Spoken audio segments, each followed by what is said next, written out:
ತುಂಬ ಎಕ್ಸೈಟೆಡ್ ಆಗಿದ್ದೀನಿ, ನರ್ವಸ್ಸು ಆಗಿದ್ದೀನಿ. ಮೊದಲನೇದಾಗಿ ರಾಮಾಚಾರಿ ಅನ್ನೋ ಟೈಟ್ಲೇ ಅದೊಂದು ಅದ್ಭುತ. ಬಿಕಾಸ್ ಸಿನಿಮಾ ಇಂಡಸ್ಟ್ರಿಯಲ್ಲಿ ಎಂಥ ದಿಗ್ಗಜರು ಆ ಟೈಟ್ಲಿನ ಪಾತ್ರವನ್ನು ಮಾಡಿದ್ದಾರೆ. ಸೊ ಸೀರಿಯಲ್ಗೆ ಮೊದಲನೇ ಬಾರಿ ರಾಮಾಚಾರಿ ಬರ್ತಾ ಇದೆ, ತುಂಬ ನರ್ವಸ್ ಆಗಿದ್ದೀನಿ. ಅಂದರೆ ವಿಷ್ಣು ಸರ್ ಅವರ ಒಂದು ಹೀರೋಯಿಕ್ ರಾಮಾಚಾರಿ, ರವಿಚಂದ್ರನ್ ಸರ್ ಅವರ ಒಂದು ರೊಮ್ಯಾಂಟಿಕ್ ರಾಮಾಚಾರಿ, ಅಥವಾ ಯಶ್ ಅವರ ಅದು ಮಾಸ್ ಸ್ಟೈಲಿಶ್ ರಾಮಾಚಾರಿ. ಸೊ ಈ ಮೂರು ಬೇರೆ ಬೇರೆ ಶೇಡ್ಗಳಲ್ಲಿ ರಾಮಾಚಾರಿನ ಜನ ಆಗಲಿ ನೋಡಾಗಿದೆ.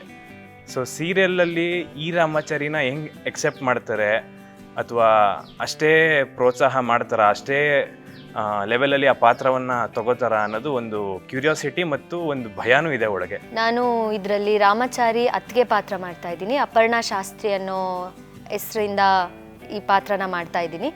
ಇದರಲ್ಲಿ ನಾನು ಶಂಕರ್ ಅಶ್ವಥ್ ಸರ್ ಅವರ ಮೊದಲನೇ ಸೊಸೆಯಾಗಿ, ಮತ್ತು ಇದು ತುಂಬು ಕುಟುಂಬದ ಬ್ರಾಹ್ಮಣ್ ಫ್ಯಾಮಿಲಿ ಆಗಿರೋದ್ರಿಂದ ಇದರಲ್ಲಿ ಎಲ್ರಿಗೂ ಸಪೋರ್ಟ್ ಮಾಡಿಕೊಂಡು ಹೇಗೆ ನಾನು ಎಲ್ಲರ ಜೊತೆ ಇದ್ಕೊಂಡು ಈ ಪಾತ್ರನ ಮಾಡ್ತೀನಿ ಅನ್ನೋದ್ರ ಬಗ್ಗೆ, ಮತ್ತು ರಾಮಾಚಾರಿಗೆ ಯಾವಾಗಲೂ ಬೆನ್ನೆಲುಬಾಗಿ ನಿಂತು ಹೇಗೆ ನಾನು ಅವನಿಗೆ ಸಪೋರ್ಟ್ ಮಾಡ್ತೀನಿ, ಮತ್ತು ಅವನೆಲ್ಲ ಕಷ್ಟಗಳ ಸುಖಗಳನ್ನ ಎಲ್ಲ ನೋಡ್ಕೋತೀನಿ ಅನ್ನೋ ಒಂದು ಪಾತ್ರನ ಇದರಲ್ಲಿ ಮಾಡ್ತಾ ಇದ್ದೀನಿ.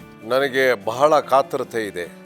ಕಾರಣ, ನನ್ನ ಜೀವಮಾನದ 32 ವರ್ಷದ ಈ ರಂಗಿನ ಜೀವನ, ಈ ಕಲಾವಿದನ ಜೀವನ ಏನು ನಾನು ಪಯಣ ಮಾಡಿಕೊಂಡು ಬಂದೆ, ಇಷ್ಟು ಜೀವನದಲ್ಲಿ ನನಗೊಂದು ಸವಾಲಾಗಿರ್ತಕ್ಕಂತಹ ಒಂದು ಪಾತ್ರ, ಬಹಳ ಜವಾಬ್ದಾರಿನೂ ಕೂಡ ಇದೆ. ಯಾಕೆ ಅಂತಂದರೆ ಶ್ರೀಯುತ ರಾಮ್ಜಿ ಅವರು ಬಹಳ ಯೋಚನೆ ಮಾಡಿ, ಬಹಳ ಅಧ್ಯಯನ ಮಾಡಿ ಈ ಸಬ್ಜೆಕ್ಟನ್ನು ಮಾಡ್ತಾ ಇದ್ದಾರೆ. ತುಂಬ ಖುಷಿ ಆಗ್ತಾ ಇದೆ. ನಿಮ್ಮ ಚಾನಲಲ್ಲಿ ನಾನು ತುಂಬ ಸಾರಿ ಹೇಳಿದ್ದೆ, ನನಗೆ ಕಲರ್ಸ್ ಎಲ್ಲ ಆ್ಯಕ್ಟ್ ಮಾಡಬೇಕು ಅಂತ ತುಂಬ ಇಷ್ಟ ಇದೆ ಅಂತ. ನನಗೆ ನೇತ್ರಾವತಿ ಆದಮೇಲೆ ಅಂಥದೇ ಒಂದು ಪಾತ್ರನ ಮಾಡಬೇಕು ಅಂತ ತುಂಬ ಇಷ್ಟ ಆಯಿತು. ಸೊ ನನಗೆ ಬೇರೆ ಚಾನಲಲ್ಲಿ back to back negative character ಬಂದರೆ ನನಗೆ ಆ್ಯಕ್ಟ್ ಮಾಡೋಕ್ಕಷ್ಟು ಇಷ್ಟ ಇರಲಿಲ್ಲ. ಬಟ್ ರಾಘವೇಂದ್ರ ಸ್ವಾಮಿ ಆಶೀರ್ವಾದದಿಂದ ರಾಮ್ಜಿ ಅವ್ರ ಪ್ರೊಡಕ್ಷನಲ್ಲಿ ರಾಮಾಚಾರಿ ಅನ್ನೋ ಸೀರಿಯಲಲ್ಲಿ ರಾಮಾಚಾರಿಗೆ ತಾಯಿಯಾಗಿ ಜಾನಕಿ ಅನ್ನೋಂಥ ಒಂದು ಒಳ್ಳೆ ಪಾತ್ರ, ಪ್ರತಿ ಹೆಣ್ಮಕ್ಳು ಇಷ್ಟಪಡೋವಂಥ ಪಾತ್ರ ಸಿಕ್ತು. ತುಂಬ ಖುಷಿ ಆಗ್ತಾ ಇದೆ ನನಗೆ. ಗೆಲ್ಲುವಂಥ ಕಾನ್ಫಿಡೆನ್ಸ್ ತುಂಬ ಇದೆ. ಅದೇ ಒಂದು ಸೀರಿಯಲಲ್ಲಿ ಒಂದು ಲೈನ್ ಬರುತ್ತೆ, ಗೆಲ್ಲೋದು ಮುಖ್ಯ ಅಲ್ಲ, ನಿಲ್ಲೋದು ಮುಖ್ಯ ಅಂತ. ಸೊ ಅದನ್ನು ನಂಬಿರೋನು ನಾನು. ಸೊ ಈಗ ಏನು ಗೆಲ್ತೀವಿ ಅಥವಾ ಈಗ ಸಡನ್ನಾಗಿ ಎಷ್ಟು ಜನ ಅಕ್ಸೆಪ್ಟ್ ಮಾಡ್ತಾರೆ ಅನ್ನೋಕ್ಕಿಂತ ನಮ್ಮ ಪರ್ಫಾರ್ಮೆನ್ಸು ಅಥವಾ ಆ ಸೀರಿಯಲಿನ ಕ್ವಾಲಿಟಿ ಇಟ್ಕೊಂಡು ಅದು ಎಷ್ಟು ಪ್ರೊಲಾಂಗ್ ಆಗುತ್ತೆ, ಮುಂದೆ ಎಷ್ಟು ಜನ ನೋಡ್ತಾರೆ, ಎಷ್ಟು ವರ್ಷ ಓಡುತ್ತೆ, ಅಷ್ಟು ಜನ ಅಷ್ಟು ವರ್ಷ ಆದರೂ ಅದನ್ನು ಸ್ವೀಕರಿಸ್ತಾರ ಅನ್ನೋದು ಅದು ನಿಜವಾದ ಗೆಲುವು. ಸೊ ಅದನ್ನು ನಂಬಿರೋನು ನಾನು.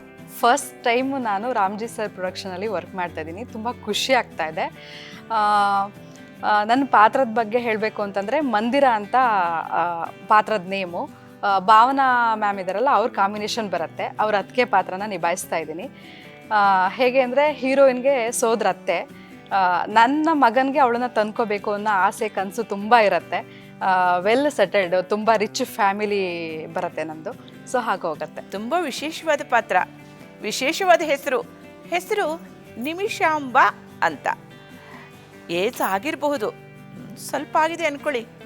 ಆದರೆ ನನ್ನ ಪಾತ್ರ ಏನು ಅಂದರೆ, ಈ ಟೀನೇಜ್ ಹುಡುಗಿಯರು ಏನು ಮೊಬೈಲ್ ಹುಚ್ಚಿರುತ್ತೋ ಆ ಮೊಬೈಲ್ ಹುಚ್ಚು ಈ ವಯಸ್ಸಿನಲ್ಲಿ ನನಗಿರುತ್ತೆ. ಥರ ಕಾಮಿಡಿ, ಸೆಂಟಿಮೆಂಟ್ಲ್ ಎಲ್ಲ ಬರುತ್ತೆ ಪಾತ್ರ. ತುಂಬ ಒಳ್ಳೆಯ ಪಾತ್ರ. ನಾನು ಇಷ್ಟು ದಿವಸ ಮಾಡಿದ ಪಾತ್ರಗಳಲ್ಲಿ ಈ ಪಾತ್ರ ಒಂಥರ ವಿಶೇಷವಾದ ಪಾತ್ರ ಅಂತ ನನ್ನ ಅನಿಸಿಕೆ, ಅಭಿಪ್ರಾಯ. ಪರ್ಟಿಕ್ಯುಲರ್ ಆಗಿ ಈ ಧಾರಾವಾಹಿಗೆ ರಾಮಾಚಾರಿ ಅಂತ ಹೆಸರಿಟ್ಟಿರೋದ್ರಿಂದ ಈ ಪಾತ್ರಗಳು ಇದೇ ರೀತಿ ಸೃಷ್ಟಿಯಾಗಬೇಕು ಅನ್ನೋ ಒಂದು ಛಾಪುಗಳನ್ನ ಮೂಡಿಸ್ಬೇಕು ಅನ್ನೋ ಸಲುವಾಗಿ ನನ್ನ ತಂದೆಯವರು ಚಾಮಯ್ಯ ಮೇಷ್ಟ್ರು ಮಾಡಿದಂತಹ ಪಾತ್ರವನ್ನು ಇಲ್ಲಿ ತಂದೆಯ ಪಾತ್ರದ ಥರ, ಅಂದರೆ ಇದಕ್ಕೆ ಸಂಬಂಧ ಇಲ್ಲ, ಆದರೂ ಕೂಡ ಆ ರೀತಿ ರಾಮಾಚಾರಿನ ಹತೋಟಿಗೆ ಹಿಡಿಯುವಂಥ ಒಂದು ಪಾತ್ರ ಬೇಕು ಅಂತಂದಾಗ ಅದು ತಂದೆ ಕೈಲಿಂದ ಮಾಡಿಸೋದು ಅನ್ನೋದು ಯೋಚನೆ ಮಾಡಿ ಈ ಥರ ಒಂದು ಸೃಷ್ಟಿ ಮಾಡಿದ್ದಾರೆ. ರಾಮಾಚಾರಿ ಅನ್ನೋ ಕತೆ ತುಂಬಾ ಇಷ್ಟ ಆಗಿದೆ. ನನಗೆ ತುಂಬ ಖುಷಿನೂ ಇದೆ, ಗೌರವನೂ ಇದೆ. ನಾನು ಮಾಡ್ತಿರೋ ಪಾತ್ರದ ಮೇಲಾಗಲಿ, ರಾಮಾಚಾರಿ ಅನ್ನೋ ಸೀರಿಯಲ್ ಮೇಲಾಗಲಿ ತುಂಬಾ ಗೌರವನೂ ಇದೆ. ಇದರಲ್ಲಿ ಕತೆ ಆಗಲಿ ತುಂಬ ವಿಭಿನ್ನವಾಗಿ, ಬೇರೆ ಸೀರಿಯಲ್ಗಳಿಗಿಂತ ತುಂಬ ವಿಭಿನ್ನವಾಗಿ ಮಾಡ್ತಾ ಇದ್ದಾರೆ. ಮತ್ತು ನನಗೆ ಪರ್ಸ್ನಲಿ ತುಂಬ ಇಷ್ಟ ಆಯಿತು ಇವು ಎಲ್ಲರ ಜೊತೆ ವರ್ಕ್ ಮಾಡಿದ್ದು, ಹಾಗಾಗಿ ಮಾಡ್ತಾಯಿದ್ದೆ. ಫ್ರಾಂಕ್ಲಿ ಹೇಳಬೇಕು ಅಂದರೆ ಒಂದು 4 to 5 ಇಯರ್ಸಿಂದ ರಾಮ್ಜಿ ಸರ್ ಪ್ರೊಡಕ್ಷನಲ್ಲಿ ವರ್ಕ್ ಮಾಡಬೇಕು ಅಂತ ನನಗೂ ಕೂಡ ಆಸೆ ಇತ್ತು, ಬರ್ತಾ ಇತ್ತು ಕೂಡ. ಕೆಲವು ಟೆಕ್ನಿಕಲಿ ಒಂದಿಷ್ಟು ಇರುತ್ತಲ್ಲ, ಸೊ ಆ ಕಾರಣದಿಂದ ಆಗ್ತಾ ಇರಲಿಲ್ಲ. ಒಂದು ರೀಸನ್ನು ಅವ್ರ ಪ್ರಾಜೆಕ್ಟಲ್ಲಿ ವರ್ಕ್ ಮಾಡಲೇಬೇಕು ಅನ್ನೋದು ಮನಸ್ಥಿತಿ ಇತ್ತು. ಕ್ಯಾರೆಕ್ಟರ್ ಯಾಕೆ ಇಷ್ಟ ಆಯಿತು ಅಂತ ಹೇಳಿದ್ರೆ, ಮುಂದೆ ಅದೊಂಥರ ಬೇರೆ ಥರ ಒಂದು ಲೀಡ್ ತೊಗೊಳತ್ತೆ ಅನ್ನೋದು ಒಂದು ಉದ್ದೇಶ, ಪ್ರಿಫರೆನ್ಸ್ ಇದೆ ಅನ್ನೋದಕ್ಕೋಸ್ಕರ ಒಪ್ಕೊಂಡೆ. ರಾಮಾಚಾರಿ ಅನ್ನೋ ಪಾತ್ರ ಬೇಸಿಕಲಿ ಒಬ್ಬ ಬ್ರಾಹ್ಮಣ, ಅವನು ಪುರೋಹಿತರ ವಂಶದವನು. ಅವರಪ್ಪ ಇಡೀ ಸಿಟಿಗೆ ಅಥವಾ ಇಡೀ ಆ ಲೊಕ್ಯಾಲಿಟಿಗೆ ತುಂಬ ದೊಡ್ಡ ಪುರೋಹಿತರು. ಸೊ ಇವನು ಅವರಪ್ಪನ ಥರ ಅವರಪ್ಪನ ಹಾದಿಲೇ ನಡಿಬೇಕು ಅಂತ ಅಂದ್ಕೊಂಡು ಅವನು ಪೌರೋಹಿತ್ಯ ಮಾಡಬೇಕು ಅಂತ ಮನಸ್ಸಲ್ಲಿ ಭದ್ರವಾಗಿ ಇಟ್ಕೊಂಡು ಎಲ್ಲ ಪೌರೋಹಿತ್ಯದ ಶಾಸ್ತ್ರಗಳು, ವೇದಗಳು, ಪುರಾಣಗಳು ಎಲ್ಲವನ್ನೂ ಅಭ್ಯಾಸ ಮಾಡಿ ಅದರಲ್ಲಿ ಪರಿಣಿತಿ ಹೊಂದಿರ್ತಾನೆ. ಆ ಥರದೊಂದು ಕ್ಯಾರೆಕ್ಟರು. ಅದರ ಜೊತೆಗೆ ಅವನದೇ ಆದ ಒಂದು ಕಂಪ್ನಿ ಕಟ್ಟಬೇಕು ಮತ್ತು ತನ್ನ ಪ್ರತಿ ಹೊತ್ತಿನ ಊಟವನ್ನು ತಾನೇ ದುಡಿಬೇಕು, ತನ್ನ ಕಾಲ ಮೇಲೆ ತಾನೇ ನಿಲ್ಲಬೇಕು ಅಂತಲೂ ಒಂದು ಆಸೆ ಇರುತ್ತೆ. ಸೊ ಒಂದು ಸಾಫ್ಟ್ವೇರ್ ಕಂಪ್ನಿಲಿ ಸೇರಿ ಕೆಲಸ ಮಾಡಿ ಅಲ್ಲೊಂದು ಎಕ್ಸ್ಪೀರಿಯನ್ಸ್ ತೊಗೊಂಡು ಅವನೇ ಒಂದು ಕಂಪ್ನಿ ಕಟ್ಟಿ ಅದನ್ನು ದೊಡ್ಡ ಮಲ್ಟಿನ್ಯಾಷನಲ್ ಕಂಪ್ನಿ ಮಾಡಬೇಕು ಅನ್ನೋ ಆಸೆನೂ ಇರುತ್ತೆ. ಯಾರಿಲ್ಲ ರೀ, ಯಾರು ಮೊಬೈಲ್ಗೆ ಅಡಿಕ್ಟ್ ಆಗಿಲ್ಲ ಹೇಳಿ? ಹಿಂದೆ ಬುದ್ಧ ಹೇಳಿದ್ನಂತೆ, ಸಾವಿಲ್ಲದ ಮನೆಯಿಂದ ಸಾಸಿವೆ ಕಾಳು ತಗೊಂಡು ಬಾ ಅಂತ. ಇವತ್ತು ನಾನು ಹೇಳ್ತಾ ಇದ್ದೀನಿ, ಮೊಬೈಲ್ ಇಲ್ಲದ ಮನೆಯಿಂದ ಸಾಸಿವೆ ಕಾಳು ತಗೊಂಡು ಬಾ ಅಂತ ಅಂದಾಗ ನೋಡ್ತೀನಿ. ಆದರೆ ನನ್ನ ಡ್ಯೂಟಿ ಮೇಲೆ ಬಂದಾಗ ಮೊಬೈಲ್ ಮುಟ್ಟಕ್ಕೆ ಹೋಗಲ್ಲ.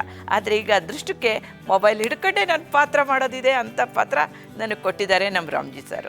ಮಗನ್ನ ತುಂಬ ಪ್ರೀತಿ ಮಾಡುವಂಥ ತಾಯಿ, ಒಂದು ಗಂಡನಿಗೆ ಹೆದರ್ಕೊಳ್ಳೋದು, ಕುಟುಂಬನ ನಡೆಸೋದು, ಅತ್ತೆಗೆ ತಲೆಬಾಗಿ ನಡೆಯುವಂಥ ಒಂದು ಪಾತ್ರ, ಮಗಳು, ಸೊಸೆ, ಒಂದು ತುಂಬು ಕುಟುಂಬದಲ್ಲಿ ನಾನು ಒಂದು ಸೊಸೆಯಾಗಿ, ಜಾನಕಿಯಾಗಿ, ರಾಮಾಚಾರಿಗೆ ತಾಯಿಯಾಗಿ ಪಾತ್ರ ಮಾಡ್ತಾ ಇದ್ದೀನಿ. ಬಟ್ ಈ ಪಾತ್ರದ ಬಗ್ಗೆ ತುಂಬ ಖುಷಿ ಇದೆ. ನಾನು ಇದುವರೆಗೂ ಅನುಭವಿಸಿ ಅಥವಾ ತನ್ಮಯತೆಯಿಂದ ನಾನು ಮಾಡಿದಂತಹ ಯಾವ ಒಂದು ಸನ್ನಿವೇಶವೂ ಇಲ್ಲ. ಹಾಗಾಗಿ ಬಹಳ ಒಂದು ವಿಭಿನ್ನವಾದ ಸನ್ನಿವೇಶಗಳಲ್ಲಿ ವಿಭಿನ್ನವಾದ ರೀತಿಯಲ್ಲಿ ಅಭಿನಯಿಸೋದಕ್ಕೆ ಬಹಳ ಅವಕಾಶ ಇದೆ. ನಂಗೆ ಮೊದಲು ಅಪ್ರೋಚ್ ಮಾಡಿದಾಗ ರಾಮಚಾರಿ ಸೀರಿಯಲಲ್ಲಿ ಭರತನಾಟ್ಯಂ ಹೇಳ್ಕೊಡೋ ಥರ ನಾದ್ನಿಗೆ ಕ್ಯಾರೆಕ್ಟರ್ ಇತ್ತು. ಸೊ ಹಾಗಾಗಿ ನಾನು ಕಲಿತಿರೋದು ಕೂಡ MA ಇನ್ ಭರತನಾಟ್ಯಂ ಆಗಿರೋದ್ರಿಂದ ನನ್ನ ಪ್ರೊಫೆಷ್ನಲ್ಲಿಗೂ ಇದಕ್ಕೂ ಲಿಂಕ್ ಇತ್ತು. ಸೊ ಚೆನ್ನಾಗಿರುತ್ತೆ ಮಾಡಿದ್ರೆ ಅನ್ನೋದ್ರಿಂದ ನಾನು ಈ ಪಾತ್ರನ ಒಪ್ಕೊಂಡೆ. ರಾತ್ರಿ 9 ಗಂಟೆಗೆ ರಾಮಾಚಾರಿ ಅನ್ನೋ ಸೀರಿಯಲ್ ಟೆಲಿಕಾಸ್ಟ್ ಆಗ್ತಾಯಿದೆ. ಮೊದಲನೇ ಬಾರಿಗೆ ನಿಮ್ಮ ಸ್ಕ್ರೀನ್ಗಳಲ್ಲಿ ನಾವು ಬರ್ತಾಯಿದ್ದೀವಿ. ಹಾಗಾಗಿ ನಾನು ಹೊಸಬ, ಫಸ್ಟ್ ಟೈಮ್ ಕ್ಯಾಮ್ರಾ ಮುಂದೆ ಕಾಣಿಸ್ಕೊತಾ ಇದ್ದೀನಿ. ಹಾಗಾಗಿ ಪ್ರೋತ್ಸಾಹಿಸಿ ನೋಡಿ, ನಿಮಗಿಷ್ಟ ಆದರೆ ಖುಷಿ ಪಡಿ, ಇನ್ನೂ ನೋಡಿ. ಮತ್ತು ಏನಾದ್ರು ರಿವ್ಯೂಗಳಿದ್ರೆ ಅದನ್ನು ತಿಳಿಸಿ, ನನಗೆ ಅದನ್ನು ಕರೆಕ್ಟ್ ಮಾಡ್ಕೋತೀನಿ.